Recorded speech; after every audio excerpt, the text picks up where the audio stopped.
Welcome to all my SEC fans. This is a video that I planned to do a while ago. I don't know why I didn't do it. I got caught up in my college football revamp series, which if you haven't checked that out right now, you need to. I'll put a little notification up there for you to do that. I did my SEC awards show, which also, if you haven't watched that, that's something that you're really going to like, so I'll throw that up there too. And then, I don't know what happened. I just forgot I got caught up with the national championship and everything. I got caught up with the NFL, lots of stuff happening there. And I just didn't do my SEC postseason power rankings, and I don't know why. So to all of you guys who are waiting for that video, I apologize, but it's here. It's finally here. Sit back, relax, and enjoy this video, because I promise you this is going to be a very good one.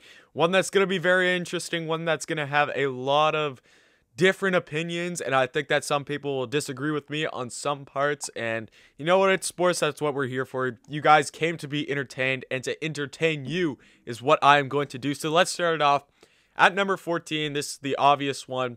We had the Vanderbilt Commodores. I don't know how you could put anyone else at 14. Didn't win a single game this season. They fired Derek Mason. Wasn't really a bright spot for Vanderbilt all season. There's nothing else to say about Vanderbilt. They're Vanderbilt. They have really cemented themselves as the doormat of the SEC, and there's no way around it. Vanderbilt don't win a game all season. They go 0-10, don't make it to a bowl game. It is what it is. Vanderbilt deserves the 14th spot, and that's where they find themselves in this power rankings. Number 13, you see all the jerseys behind me. I am a massive South Carolina fan, and do I ever want to put my team low on a power rankings? No. Do I have to for this one after watching the season and how everything unfolded? Yes, I do. So coming in at number 13, we have the South Carolina Gamecocks. We start off with a very close game against Tennessee. Then we lose to Florida. Then we beat Vanderbilt. We beat Auburn. 2 big wins. And then from there, we lose to LSU. We lose to Texas A&M. We lose to Ole Miss. We lose to Missouri. Lose to Georgia. Lose to, who did we finish out against? Kentucky. Fire Will Muschamp after the Ole Miss game. We hire Shane Beamer, so hopefully things are looking up. And I really like how Shane Beamer's been handling things at South Carolina so far from what I've seen. So it does look like it's looking up, but this South Carolina team this year was not very good, and it showed on the field with just some very weak performances. So even though I'm the most loyal fan ever and I love this team to death, I had to put them 13 if I'm being completely honest. Number 12, I have the Tennessee Volunteers. Probably one of the most disappointing by far teams in maybe all of college football. Like this team, the expectation that they had, the recruits they had coming in, what this team was supposed to achieve this year, they did not even come close. I think they finished 3-7 this season with losses. They lost to Arkansas. Who else did they lose to? They only beat South Carolina. They beat Vanderbilt, and they beat Kentucky. Those were their own, or no, they lost to Kentucky. They beat Missouri. Those were their only 3 wins all season. Win the first 2 games. Have a very good first half against Georgia, and then the rest of the season was terrible on from there, with only beating Vanderbilt in that last 8 games of the season. It was not good. They lose to Kentucky, they lose to Alabama, they lose to Arkansas, Auburn, Florida, they beat Vanderbilt, and then lose to Texas A&M. So obviously it's a hard schedule, lots of good teams on there, but very disappointing season for the Tennessee Volunteers this season. Coming in at number 11, we have the Mississippi State Bulldogs, a team that started off amazing with a big win, CBS 3:30 game against LSU. Mississippi State found themselves in the top 25. They had people talking about them. I made a video for entertainment and everything, but I did think that this Mississippi State team was pretty good. I made a video talking about, is this team a team we could see in the college football playoff? Obviously did not show it after that game. They finished dead last in the SEC West, going 3-7 all season. It was not a very good season after the first game for Mike Leach's Bulldogs, but hopefully he can turn around for next season. But Mississippi State finds themselves at 11 in these rankings. Number 10, I have Kentucky. Kentucky, they started the season, they were a top 25 team, I'm pretty sure, at the beginning of the season, because they played Auburn. I'm pretty sure that was a top 25 matchup. So Kentucky was a very highly ranked team for what they could have been this season. And obviously, they didn't do terrible. They finished out 5-6. They won their bowl game against NC State, but they went 4-6 in SEC play. You lose to Auburn, lose to Ole Miss, who Ole Miss was a very good team this year. You beat Mississippi State, beat Tennessee, lose to Missouri, lose to Georgia, beat Vandy, lose to Alabama, lose to Florida, and then beat South Carolina to finish up the season. I mean, Kentucky, weren't a great team. They weren't an absolutely terrible team, but I think that there are definitely some better teams in the SEC than Kentucky. Coming in at number 9, I have the most improved team, in my opinion, in all of college football, the Arkansas Razorbacks. Now, this team only did go 3-7, but you have to look at where they were coming from the year before. I think they went 0-12. They had losses, or they had like 2 wins. They might have went like 2-10 or something like that. I can't completely remember how the season went last year for them, but they had some bad losses. I think they lost to like Western Kentucky. They had a close game against like Portland State, but this season, big win against number 18 Mississippi State. They beat Ole Miss, and then they beat Tennessee, and they have very, very good games against Florida, and then also a decent game against Texas A&M. I think that this Arkansas team, they showed a lot this year in where their program is heading and how they did this year. Also, chalk it up maybe as a win against the Auburn Tigers because, yeah, that whole backward spike situation, and then Auburn goes out and kicks a game-winning field goal. So technically, Arkansas should have won that game too, but I think that Arkansas is deserving of this number 9 spot. Putting them over Kentucky, that's going to be controversial, and maybe I'll have some Wildcat fans coming at me for that, but I honestly think that this Arkansas team deserves that 9 spot. Coming in at number 8, probably one of my favorite teams in all of the SEC this season, we have the Ole Miss Rebels, a team that was very, very improved from last year. Lane Kiffin comes in, puts together a very electric offense. Like, this offense was something really special. You had Corral went off at the quarterback position. Elijah Moore was, I'm pretty sure, the leading wide receiver in yards at the end of regular season. I could be wrong about that. Obviously, Devontae has it when you add in SEC championship and then the Rose Bowl and then the national championship. But I'm pretty sure Elijah Moore was up there for regular season. He had an unbelievable season for Ole Miss. You have Snoop Connor, you have Jerron Ely, you have Kenny Yeboah, you have who's the other guys on that team? There's one guy that's off the tip of my tongue. I can't remember, but they capped the season off with a huge bowl win against Indiana, number 11 Indiana. This Ole Miss team goes 5-5 this season, showing very, very good signs of being a very, very good football team in the future. So that's why I put them at number 8.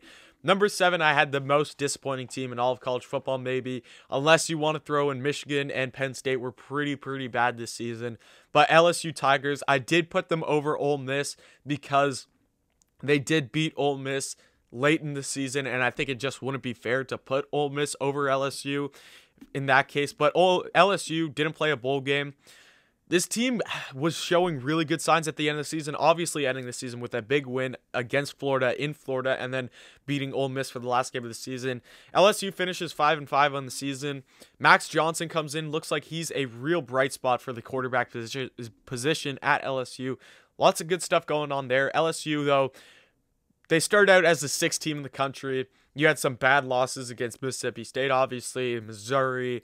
They get smacked by Auburn. You lose to Texas A&M, and then you lose to Alabama, win the rest of their games. But LSU was obviously a very, very disappointing team this season. But it wasn't a, doormat. It wasn't like a Michigan or a Penn State season where you're losing some really, really bad games. Like, LSU lost bad games, but they finished 5-5. So it's not terrible, but they definitely deserve to not be in the top 5 or top 6, whatever you want to call it. Number 6, I have coming in at Auburn. Auburn, it was a very roller coaster season. You start off with a big win against who they beat. They beat Kentucky. It wasn't a huge win. What am I talking about? Big. But it was the only top 25 matchup of the week in the SEC. They beat Kentucky. They go on. They lose to Georgia second week. I remember that game. Terrible game there. I can't remember what they do week 3. I got to pull up their schedule. Week 3, they go out and they beat Arkansas in that backward spike thing that I was talking about earlier. Then they lose to South Carolina, my Gamecocks, which was our best game of the season by far. You beat Ole Miss. You go and beat LSU. You beat Tennessee, but then you finish off the season losing to Alabama, losing to Texas A&M, and beating Mississippi State. Lots of ups and downs, and then they finish the season obviously losing to Northwestern in the Citrus Bowl, who Northwestern is a very, very good football team, by the way. My favorite college football player right now probably for till the end of time, Ryan Helinski just became a Northwestern Wildcat, so go Wildcats.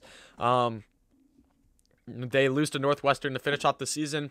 Auburn fires Gus Malzahn, but they still weren't a bad team. It's just not Auburn's standard to go 6-5 or 5-6, whatever they win. They went 6-5. It's just not Auburn's standard to be at that point. So they had to do what they had to do and fire the coach, but I put them in at number 6. Number 5, I have coming in a very, very improved team, Missouri. Missouri had a very, very good season this year, and that defense was very, very, very solid, led by Nick Bolton. Missouri was a very, very good team. They beat LSU this season.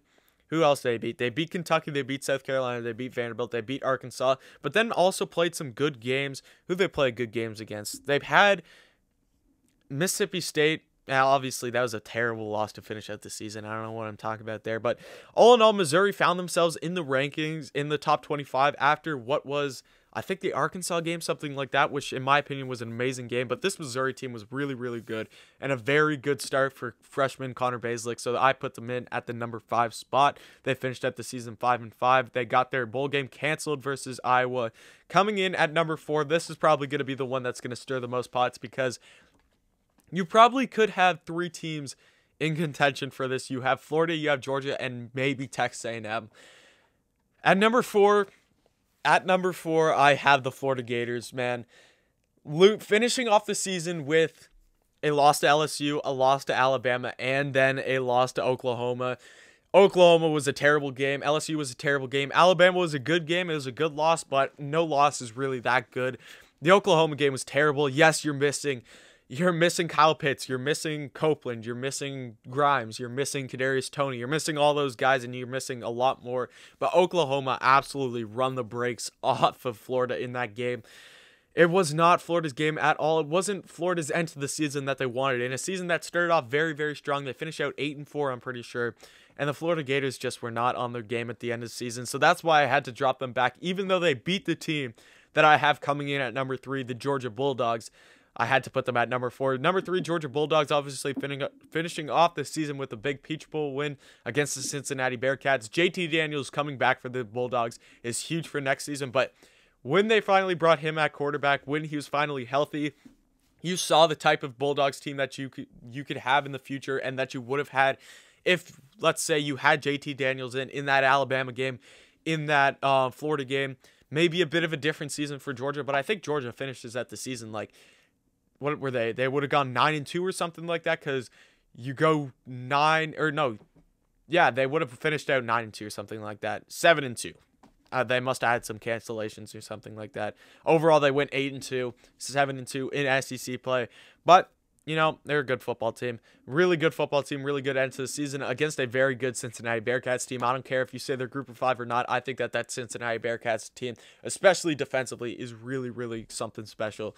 Number 2, we have the 4th team in the country finishing out in the AP, a team that should have made the playoffs, the Texas A&M Aggies. I can guarantee you they would have put up a lot better of a fight than Notre Dame in that game.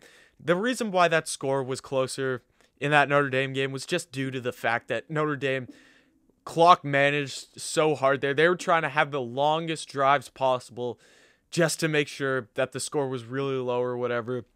Alabama owned that game for all of the game. I would have loved to see Texas A&M get in there. Texas A&M finishing the season off with a big win against North Carolina in the Orange Bowl. They finished out the season with their only loss to the Alabama Crimson Tide, who went on to win the national championship. Texas A&M was a really good football team this year. I don't know how it's going to go next year, but Texas A&M this season definitely deserves that number 2 spot in the SEC. And number 1, we have Vanderbilt. No, I'm joking. We have Alabama, of course. How could I put anyone but Alabama? It would just be absolutely insane. Yes, my job is to entertain you guys, but I can't even fathom the thought of me putting someone except the national champions, the undefeated national champions, in the top spot. Alabama, man, you got Devontae Smith, you got Najee Harris, you got Jalen Waddle, you got John Mechie, you got Mac Jones, you got Dylan Moses, you got Christian Barmore, you got Patrick Surtain, you got Josh Jobe. The list goes on and on and on of the NFL talent that was on this team, and just owning the national championship, owning the semis. The only close game that I remember them playing was the Florida SEC championship one, and honestly, the Ole Miss game. That was a very, very close game, a very, very good game. But Alabama, man, that was a very, very fun team to watch this season. I feel like I say very, very a lot, so I apologize for that, but you get the point. Alabama's a good team, and they deserve that number 1 spot all in all. Thank you so much for watching this video, guys. I appreciate it. Definitely like down below, hit that comment button, subscribe if you're an SEC fan, and thank you for watching, and come back next time.